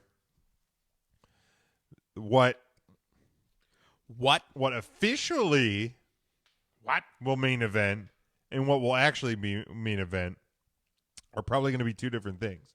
Because officially the main event is going to be your world title match, and then you're going to have to do this unsanctioned thing, which we'll talk about. So we got the singles match for the AEW World Championship. As Cody announced this week, if he loses, he will never challenge for the AEW World Championship ever again. Never gonna get it, never gonna get it. And then also, if this goes to the 60-minute time limit draw, the panel of experts will determine the winner. Can we throw any more gimmicks into this match? Proud and powerful is what they Proud and powerful. Yeah. So let's just keep throwing gimmicks at the wall and see whatever sticks. They should put Brandy in a cage and hang her over the ring. For a company that is straight sport, brother, there's a lot of gimmick here. There's a lot of gimmick going on. Anyway, it's Chris Jericho, of course, from the Inner Circle, defending his AEW World Championship against Cody. Tim has Jericho retaining. Mark has Jericho retaining. Oh, okay. Matt has Cody winning. Their new champion. I have Cody winning. Oh, okay. Not becoming new champion, though. Oh, a DQ. When MJF actually becomes a goddamn heel because he's the best heel in the business. Next to the Miz, when Miz is a heel. That's fair. Cody, give your prediction, then we'll talk about it. Cody's your new AEW champion. Okay. I hate the stipulation. Devin says Jericho will retain. I hate the stipulation from Cody's promo. Okay. Because to me... I'm never going to challenge again. Yeah. Gotcha. There's no way that's happening. There's no way that he's never challenging for this title again. I mean, he could. He's a vice president. He's gonna catch shit anyway if he's the champion. Oh yeah, I've already seen the Jeff Jarrett comparison. So like he could. To me, you've played your hand because now you're down to one of two options. One is Cody just wins, right, and then the owners booking themselves into the spot. I don't think that's going to happen. That's indie-rific of them, yeah. Exactly. So the only other way to get out of it is to do the heel turn, and that's fine. Whenever MJF turns on Cody, it's going to be a magical moment. Sure. What better time? This magic. And you just do it in front of the referee. Cause a DQ. Cause a DQ. So Cody wins, so he can continue to challenge. You know what I mean? He can continue to challenge for the title. Yeah. For Jericho retain. So to me, like, there's no way that's not going to be the finish. Whether it's MJF or not, I think it's going to be MJF. That's fair. But there's going to be a DQ of some kind. Cody wins by DQ, so he can. I feel like you played your hand. But like, is there anybody allowed by ringside? Like, will Inner Circle be there? I haven't seen anything that would because I feel note like otherwise. Dustin got banged up in his arms in a cast, so he won't be able to like be there. I don't. I mean, Dustin Bob Orton only wrestled with a cast. God forbid, right? Bob Orton had a cast for 22 years. Well, he had weak bones. It's osteoporosis, Jim. He should have drank more Ovaltine. I should have drank more Ovaltine. Like, to me, like, and again, you already had the 60-minute time limit panel of judges stipulation. Then you had this, like, I just felt like it was unnecessary. There is going to be a cubic ass load of gaga in this match that you're going to have to wade through in this professional wrestling match to get to a finish. Whether it's the judges or interference or whatever, but this is not going to be a very cut and dry. Does this go 60, Ryan? I fucking hope not. Oh, God, I hope not either. Like, and again, I love Chris Jericho. Ooh. I love Chris Jericho. But if this goes 60, like, I feel you're gonna start getting it's gonna start getting rough somewhere like around 15, 20. Yeah, it's gonna An hour is a long time. That's a long time. That was almost longer than that Undertaker entrance that one year at WrestleMania. Ha ha ha. Oh. Do you think so? You think Jericho at the end of the night will be popping some bubbly because he will still be the AEW champion? A little bit of the bubbly. 100%. 100%. Okay. Yeah. It's because again, and I'm not denying that Cody is world champion material. Like, it's not that. After that promo, I think everybody thinks he should be. Yeah, and I just want that to be clear because I feel anytime I'm going to say anything of a critical nature about AEW, it's going to be, oh, Jim's doing that WWE thing on him. And more times than not, I am. Stardust. Let me just throw it out there. Like, more times than not, I am. But, like, Cody is 100% world champion material. I think it's just a matter of you can't put yourself as champion. I agree. Okay. Right this close to the jump. So, and you have to find a way to get out of the stipulation. Okay, here's the problem, in my opinion. We've already done the Hangman Page match. Page didn't win. I don't think Pac's a credible challenger to Chris Jericho. The only other one then would be Moxley or Omega to challenge. Like we're like you're running out, and again, we're not going to see Jericho probably defend the championship, but maybe one time between this pay-per-view and next year's pay. You know what I mean? Because you're not going to get Jericho I assume, every week. So your last pay-per-view was in the beginning of September. It's now beginning of November. So has he defended it once on TV? There's 2 months in between. He defended, Darby Allin. Okay, all right. So not a credible threat. Right. No offense, Darby Allin. No offense taken, but like not an upper tier elite challenger for. Right. Like Darby was never winning that match. Correct. The same way like Fandango wouldn't win against a WWE champion. But Fandango did beat Chris Jericho. Fandango did beat Jericho. So by math rules, Fandango greater than anybody in AEW. Fandango is the AEW champion. He is. That is algebra, I believe. And I saw a meme earlier that proves that the Dolphins are the best team in the NFL. I saw that. And that's not true. That's science. All right, let's go to the non-sanctioned match because here's another. Since we're talking about stipulations I hate. Here we go. Let's talk about this one. So this one's going to close the night because why would you turn the lights off just to turn them back on? Right. So they physically turn the lights off. Well, they turn the crowd lights off, and and if I remember the first time they did this, like a week and a half ago, they turned a week and a half ago. You're such an asshole. They turned the crowd lights off, and I think they even changed the lighting on the lighting rig. So it looked like it was more like arena lighting. So it's like, show is over, but here's a match. The show is over. Well, here's the deal. You're still going to have AEW turnbuckle pad. You're still going to, or Rick and Morty. I'm not sure if they're sponsoring this pay-per-view or not either. But you're going to have AEW turnbuckle pads. You're going to have an AEW canvas. You're going to have AEW ring aprons. You're going to have an AEW referee and an AEW referee shirt. You're going to have entrance music. You're going to have an AEW ring announcer. You're going to have AEW ring announcer or commentators calling the show, calling the match. What if they change the things that you're talking about? Like, it's not hard to have just a blank canvas. If they do that, then I will retract all of my problems with this. I mean, I don't think that they will. I really don't see them doing that. Referee comes out in a black polo. That's totally fine. What if they come out with just zebra stripes? Well, I guess it could be zero, as long as they have the AEW logo on it. Like, it's not hard to untie a ring apron. No. And throw it underneath and just have a black ring apron. WWE literally changes canvases on almost every commercial. Yeah, they change canvases quite often. Almost all the time. Correct. It gets dirty, sweaty, stinky, bloody. That canvas is changed during commercial. Right. Obviously not during a match, but right.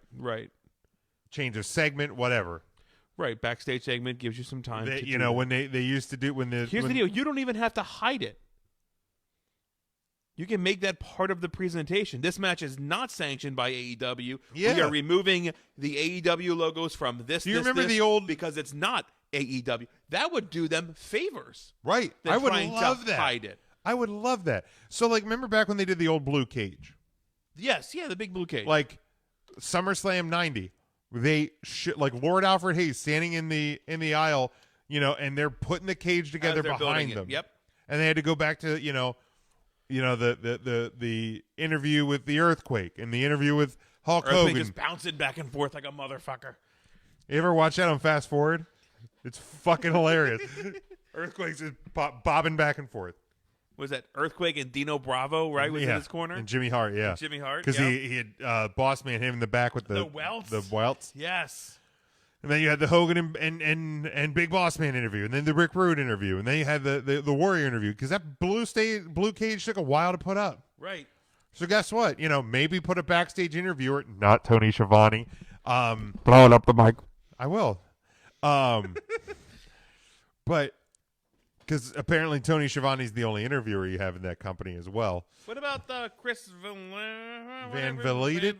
I don't know. Van deleted. I don't know. Tony Schiavone's always being the one interviewing people, it seems.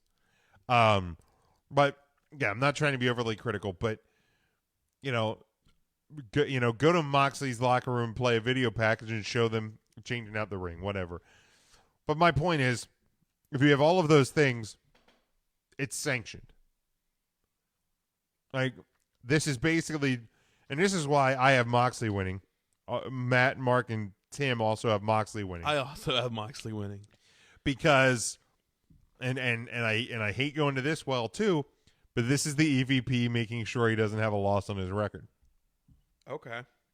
Because that's basically what it is. And I think Moxley even said that during one of his during his promo last week about it. Is he said like, you know, that they just don't want to screw up their win-loss record. Oh, all right. Like, and it's kind of how it feels. But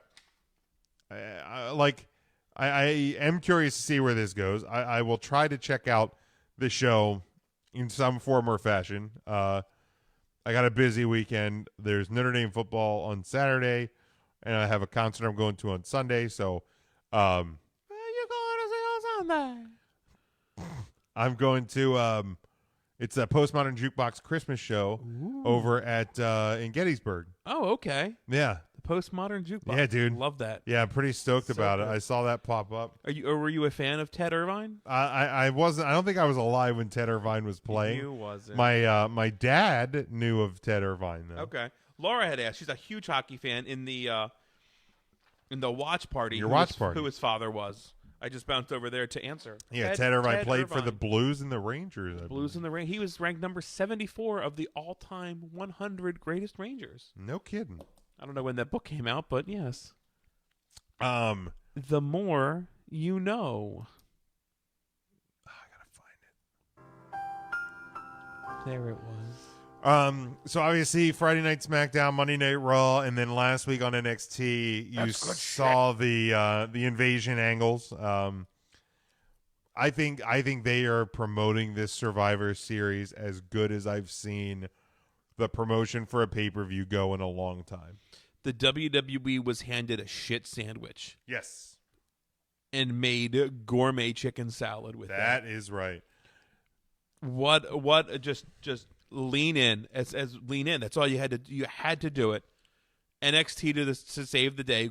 Probably the best SmackDown we've seen in a long time. Because and here's the deal, I don't want to see this every week because it would get old. Because of the surprises. Thank you. Raw's going to be back the same old shit next week, so fuck Vince. Boom. Yeah. No, it was awesome. Do we have an Adam Cole baby up on the soundboard? Is that we is that don't. We don't. I'll have to make one. Okay. I'll have to make one. But I wonder if there is one. Let me search the site. And here's the deal. The matches are fresh. These are matches y'all ain't never seen before, other than the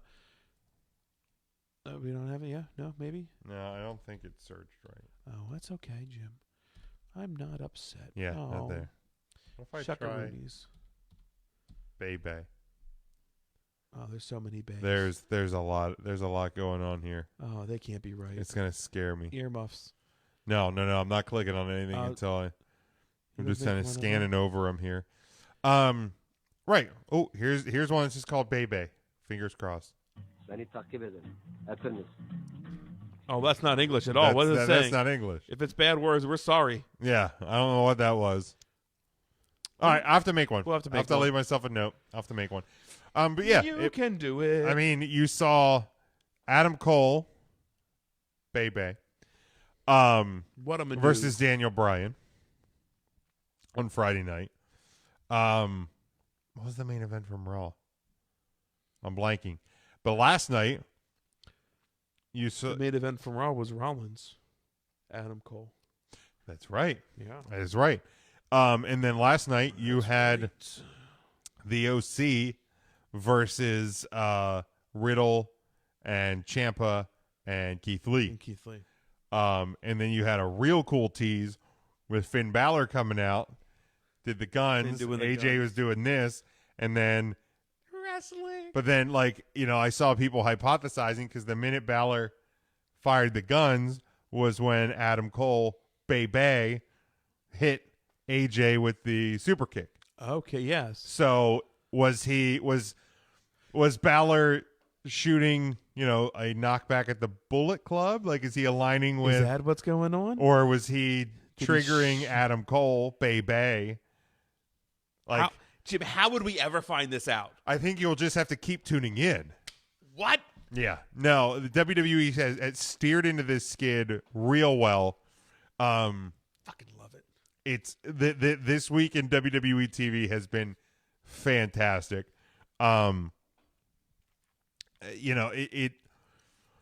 It reminds you just how good that company is when it can or wants to be, I guess. Right. So NXT hit it out of the park. Raw was really good. SmackDown was spectacular. I'm curious to see what will happen on SmackDown tomorrow night. And here's the thing: we've got some some matches announced already. We have the SmackDown Tag Team Champions, the Revival, against the Raw Tag Team Champions, the Hinga Dinga Durgans, against Red Dragon from NXT. Match we've never seen before.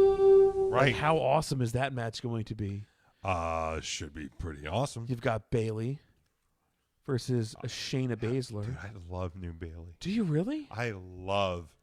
I mean, just because she's finally like a true heel, cut her hair, doesn't do the side ponytail, got rid of the wacky weaving inflatable arm playing 2-man. I was sitting at a red light the other day, and there was a wacky waving inflatable arm flailing 2-man, but there was a porch between me and it because I was just going to take a picture of it, and I was gonna post it with "Bailey's gonna kill you" and tag her in it, but I couldn't get a good shot of it because there was a porch. I get it. Yeah, so you have the Viking Raiders, the Revival, Undisputed Era taking on each other. Awesome. And then Becky Lynch, Bayley, and Shayna Baszler. Awesome. A triple threat match. Yes. And here's the thing. Like, I saw a lot of people complaining that it has been announced at Survivor Series Brock Lesnar versus Rey Mysterio. Yes. So Brock will not be involved with in a Brock Adam like Brock Cole. the Fiend, Adam Cole, Bay. But I don't necessarily want to see that match. I don't want to see the Fiend at Survivor Series. Really, Jim? Yeah. Why would he? Because he is the SmackDown Heavyweight Champion. Right, but what's the point of having the Fiend there? Because if the Fiend's not there, he is worse than Brock Lesnar. No. Because people bitched and moaned. God forbid Brock Lesnar wasn't there for a month. Well, that's true. Also, if and people what's good haven't for been the noticing, goose has to be good Brock for the Lesnar gander. has been on TV every week. So much. Every week. You can't call him a part-timer anymore. In fact, he was on both shows last week. Brock Lesnar is here. Yes, he is. He was on Raw and a SmackDown last week. That's the El Double. He's been on Raw and a SmackDown multiple weeks in the month of October. Right. Plus a pay-per-view in Saudi Arabia. Well, got that yeah. Saudi money. Maybe. I guess they got paid it finally. Who knows? I don't know. What report do you want to listen to? Yeah, it just all depends, and everybody's going to believe what they want to. But another hypothesis as to why Brock and the WWE Championship were moved to Raw is because his advocate, Paul Heyman, runs Raw. I've heard that. So it is not as rough of a travel schedule for Mr. Paul Heyman. That makes sense. Does make sense. I'm actually mad at myself that I hadn't thought of that prior to reading it. Brock. I do want to touch on the whole travel from Saudi Arabia thing, because, and if you have not listened to After the Bell, the Corey Graves WWE podcast, it's actually a really fun listen. Okay. But if this was working shots, these were these were real working shots. Because he kind of addressed the whole travel issues thing. Okay. He said, look, this more or less, I'm obviously, just giving a paraphrasing. He said, in my experience, here's what happened. We got on a plane. We were told that there were issues. We heard like a fuel truck thing. We heard other mechanical issues thing. And then by the time we were going to leave, then because flight crews can literally only be on a plane for so long before it becomes like illegal. I believe it's that. like a trucker's log. Yep. So like right when they were getting to the point where they were going to leave, the shift changed out, and then something else happened. Whatever. He said the crew that left on the first charter was the people that were advertised for SmackDown that they wanted to get there to keep the advertised show as close to possible. So your Roman Reigns is your right, Brock Roman Lesnar's. Reigns, Baron Corbin, people that were advertised to compete, this and that. Because people would have really missed Baron Corbin not being there. That is Gotcha. King Corbin, you son of a bitch. You called him Baron Corbin. King of the Ring. I am just apologize. following your lead. You're the host. I you son of a apologize bitch. to King Corbin. I made an airplane while you were waiting. I see that.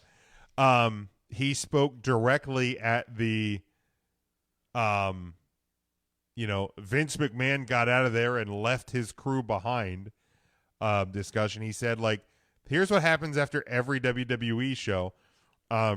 Vince, when the show is over, leaves the building because he either flies back to Stamford, flies to the next town, or whatever, because he's running the WWE.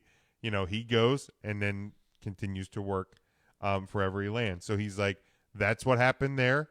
That doesn't surprise me one bit. No, he said, and he's probably right how that should work. He said, and that's the way it always is. Right. Like, so it wasn't like Vince sees that there's issues and goes, you know what, I'm getting the hell out of here. Right. Like, because that's how wrestling journalists presented it. Sure. Vince looks in the locker room and says, "That was good shit," and he just gets on his plane and yeah, right, like not... I'm getting the hell out of here. And Corey was like, Tyson Fury had a private plane, Brock Lesnar had a private plane, Hogan and Flair had private planes. He's like, guess what? When you're those guys, sometimes there's perks of being those guys. Sure is. You know what I mean? And people may not like it, but that's fucking facts. Right. Like, look at wherever you work. Hit the bell, Jim. Like, look, and that's the thing too. Is yes, I get it. People are gonna criticize the WWE and whatever, but like, look at your job, wherever you work. Look at the roster, if you will, from top to bottom at your work. Now, if you're going to be in a situation where there's a couple of private planes, there's going to be one essential flight, and there's going to be some people left behind. Yep. Guess what? Figure out where you are. You're damn right. You know what I mean? And here's the deal. If you're lucky, maybe you buddy up to that CEO and get the charter flight out. Like Corey even said, he goes, there's been times I've been on that flight with Vince McMahon. Sure. There's times I'm not. Right. He goes, sometimes I'm lucky, sometimes I'm not. There's a whole story about the Blue Meanie not giving up a seat as like a rookie. And this was like years ago I on a that. plane. Like he got bumped up to first class somehow because the tickets got muffed up, and he didn't like give that seat up to like a veteran. I think it was JBL. And then choose to go sit in. Here's the deal. There's like rules, and like you're tenured. You get away with a little bit more than everybody else, and you're given some little perks. Thanks for being a company man. Right. Like, if you've been somewhere for 10 plus years, maybe you can hang out in the break room for 10 more minutes past get back to work Nobody time. notices it. No. I also, that being said, I feel like he paints with a pretty wide company brush.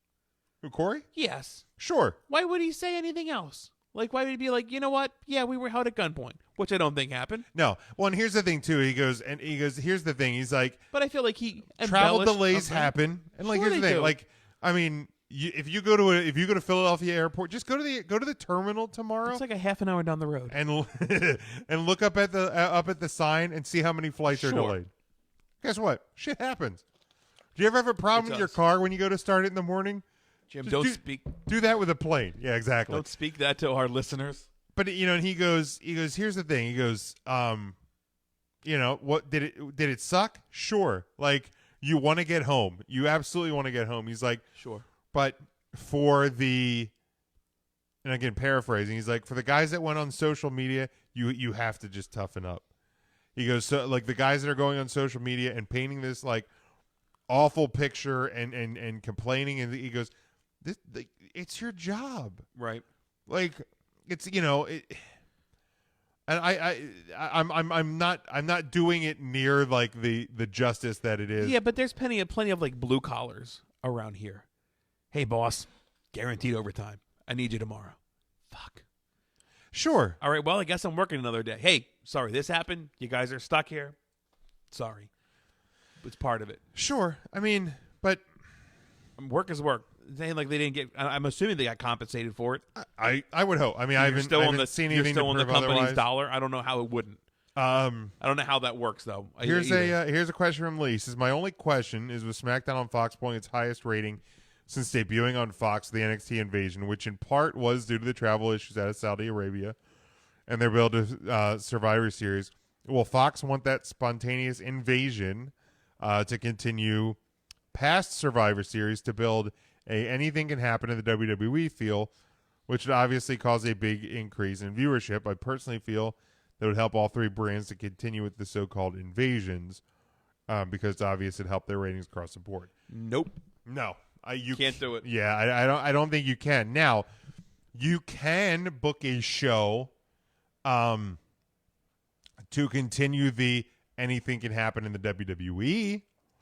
So, like, within your specific roster on right, your specific brand. You know, and that's why, like, when you get the occasional, you know, Brock Lesnar wrestling on Raw for the title, and maybe he loses the title on Raw this week. You need to tune in. Anything can happen in the WWE. Right. You know, and I'm using this as just a tongue-in-cheek example, but like maybe SmackDown comes back on the air at 9:00 and CM Punk is sitting in the middle of the ring. Sure. Guess what? You have to watch every Friday. Like, there's things that you can do, or maybe like, well, I remember that one Monday Night Raw from Brooklyn when The Rock just showed up, right, and did the promo segment with Rusev. He's not assigned a brand. That's fine. Right. You know, Cena not assigned a brand. Right. Taker, exactly. Not on a right.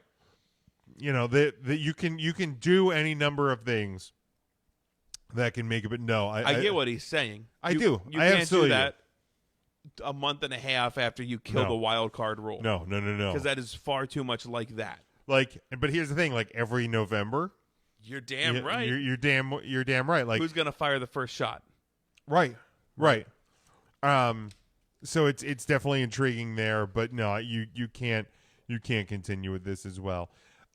Speaking to the Saudi Arabia stuff, the WWE did announce on Monday that and rumor and innuendo, pal. They have expanded their live event partnership through 2027 to include a second annual large-scale event. Now, there was some confusion here because people are like, there's been 2 Saudi shows a year. The initial agreement, I believe, now I didn't go back and actually fact-check this because I'm not a wrestling journalist, is I think the original press release said for a live event a year. Now, they've done 2. But they weren't contracted to do 2. And I don't think 2027 is an extension. I think it was a 10-year deal signed back in 2017. Yes. Okay. But so the extension is the extra is the show. Second show. Okay. Because there year. were people like hooting and hollering about that it was just lip service, that Vince wouldn't sign this deal. And they made it sound like they are extending it from like 2025 to 2027, adding years. They are not. They are adding more shows per year contractually. Yeah. And here's the deal. Good for them. It'll take 2 of your pay-per-views. I feel like that's what they ought to just keep doing. Yeah. Have it your October pay-per-view, and I don't give a shit. I think they usually do it, I think they do it in May. Like, they'll do it like the first week of May, and then I think they The only problem is it's coming out of Mania season. Well, Mania is what? March, April? End of March, early April. Is it right around there? I wouldn't give a shit if they do it in February before Mania when there shouldn't be a pay-per-view. Correct. Yeah, I wouldn't hate that at all. I'd actually be fine with that. And Saudi Arabia in February, beautiful this time. Gorgeous. Beautiful that time of year. You know when Saudi Arabia is not beautiful? It was like May, June when you did the last show there. I had a friend that was over there, sweaty and they actually worked through the night to like set up the show because it was like $120 during the day. Gross. Okay, dry heat, right? WWE announced a new NXT signing class. The 4 names that were added are Scarlett Bordeaux, Shotzi Blackheart, Indy Hartwell, and then a referee, Steven Smith. He's from Baltimore. That as well. From Yeah, Baltimore. He's a area. graduate of OVW and most recently officiated for Evolve.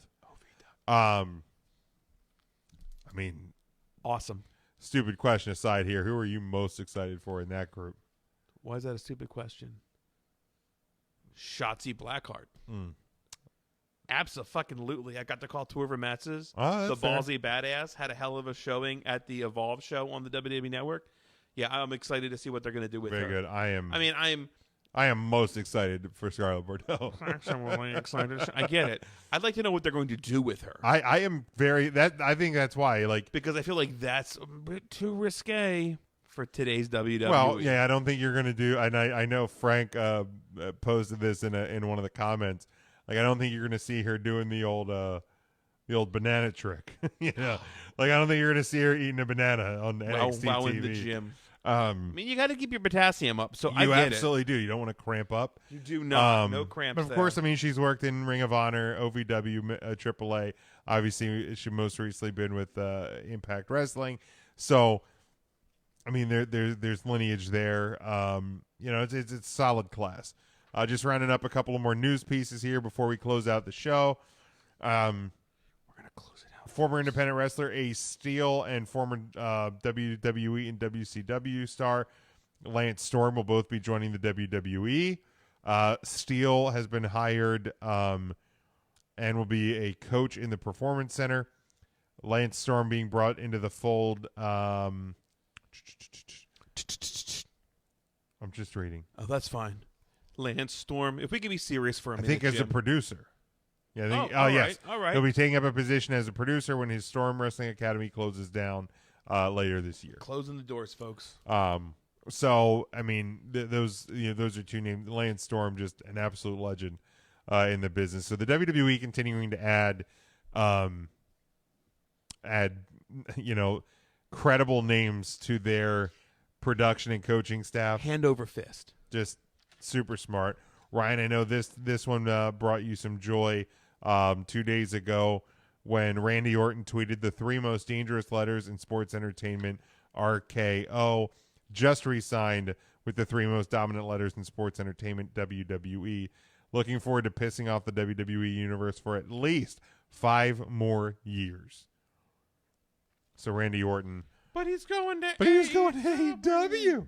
Now I know we've always put Randy Orton was the person who originated Wrong Side of 30 back in the early days of this program. Yeah. Was it Randy Orton? Randy Orton was 33 years old when I man. said he was on the wrong side of 30. Randy Orton is now 39 years old. Turned that on April 1st this year. So at least 5 more years. That will put him at 44. That, folks, is the wrong side of 30. That is the wrong side of 40. I said 30. But, you know, by comparison, AJ Styles is like 42. So, 42. So, but he ages like a Georgia peach. I don't know how they age, actually. I don't know how they. I mean, peaches usually Millions don't of age peaches. well. And then the WWE third quarter report came out earlier this week, late last week. I forget which one it is. Yes, it did. This was a note, and I forget the account that I saw tweet this out. But it's so the other key is that the WWE lost $3.5 million during the quarter on their house show business. They've never lost $3.5 million on house shows over the course of a year, let alone a quarter. The losses were such even with canceling a number of shows as well as doing a number of super shows with stars from both brands, which in theory should have led to increased attendance. The good news, television ratings are down, but, and I've said this for a couple of years now, watching via DVR has increased. If you factor in DVR viewing for the first quarter in years, the WWE decline is slower than that of cable in general. So that is something that is definitely a positive note. Like, for example, Raw was down 8.5% from the same quarter last year, but if you figure in DVR viewership, the decline is 5.5%, while cable in general is down 6.3%. SmackDown was down 6.6% live, but only 3.3% when factoring in DVR viewership. And again, that also that drop in viewership takes into account there's a lot of people cutting the cord. So people are watching it via Hulu. People are watching it via YouTube and various other sources as well. The bad news here, WWE Network subscriptions declined 131,000 in the quarter from 1,595,000 to 1,465,000. The breakdown was 1,062,000 in the U.S. and 403,000 outside the U.S. Compared to the end of September last year, network subs are down 10.5% in the U.S. Again, everything's going to ebb and flow.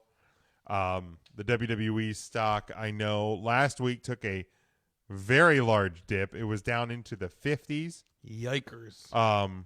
Today, it dropped 1.5%. It is currently closed today at 54.59 per share. Now, what was the 52-week high? Do you have that? Let me pull it up here. The 52-week high was 99.25 back in April. The low was, if I can drop on it, Monday 53.16. It's a buyer's market, folk. So if you've been waiting to get your WWE stock, do it now. Yeah. And I feel like if you look, there's probably a trend where throughout a year, this time of the year, it would bog down a little bit and then ramp up toward and probably peak sometime around Mania, just after Mania. Obviously, the Fox deal really, really helped this one spike super big this year. So I was volatile. To lose 40 points, that's a big number. Yeah, that's a big number. I mean, around this time last year, again, it peaked earlier this year in April. Guess when it peaked last year? Is it April? It has to be Mania time. Peaked around. It's such a hard fucking thing to. So many dots to lock in on. Got to lock it in, Jim. But it peaked in the late summer last year, but it dipped to its lowest point November 23rd of 2018 at 62.6. So, you're 8 points down, right, from the lowest point last year. But if you go back just a couple of years ago, March of 2018, it was trading at 36.01. I'm just shooting back a little bit over the 5-year pan. Right. September of 2017, so 2 years ago, it was at 22.6 a share. All right. Okay, let's keep going back a little bit. Let's go back a little more. September of 2016, 20.58 per share. You keep dragging back. That's the territory days there. September of 2015, you were at 18 a share. If you go all the way back in the 5-year period, all right, you were looking at 11.9 per share just 5 years ago. Yikers. So the WWE stock has soared. Here's the thing, 54.59 per share for a pro wrestling stock. Right. I'm assuming I'm not a stockbroker. I'm not a Wall Street tycoon, but I feel like that's a fairly good number. Greed is good. I learned that in the movie Wall Street. I learned that. Ryan, I have nothing else to add. We can actually get out of here a shade early this week. Did you hear Randy Orton resigned? He did, 5 years. Yeah, let's get out of here. Wrong side of 40 maybe by let's the time. Get the F out. Remember ACW Rogue Women Warriors in Stevens this weekend? Absolutely. Atomic Championship Wrestling Rogue Women Warriors presents tonight. The World Dies. Doors at 6. Bell time is 6:30. The main event, Dame versus Bro Keller, the ACW Heavyweight Championship on the line. Guys, come hang out with me. I don't bite. Come say hi. I'll shake your hand. I had a few people ask me for an autograph there, like kids. That's always fun. There you go. That's fun. Yeah, so bring your kids up. That always makes us feel good. Any me and other Jim. That you had to sign? No. I did back when I was in a band. You know what? There's a story there for the Patreon page. There we Next go. week, we'll tell Tim that. Guys, follow me. It's RYN and then the word Eagle, RYNEAGLE on Twitter and Instagram. If you care, I can put some pictures up sometimes. I'm not good at social media, although. I feel like I've been tweeting a little bit more. That's exciting. Yeah, so come hang out with me this Saturday night. If not, just please, let's support independent wrestling. Let's all be successful. Yeah, check out the independent show calendar on our website, 3countthursday.com. That's where you'll find out shows that we're either going to be at or we endorse. Make sure you head over to 3countthursday.com. Find all of our social media. check out our home network, NGSC Sports, and Alicia's Pillows and Things. They got great decor, stools, pillows, and much, much more. Log on to ngscsports.com. Find the Alicia's Pillows and Things tab on your homepage and place your order. Also, again, we have been nominated, guys, for Trio of the Year, Best Live Podcast, and Podcast of the Year over at the WrestleHub's Wrestling Podcast Awards. So go over to tinyurl.com/Wrestling Podcast Awards between now and November 25th, and please vote for us in those categories. We'd greatly appreciate it. If you're watching or going to AEW Full Gear, we hope you enjoy it. Until next week, when you join us back right here on Facebook Live, we hope you have a good one. Stay safe, stay smart, and go for the pin.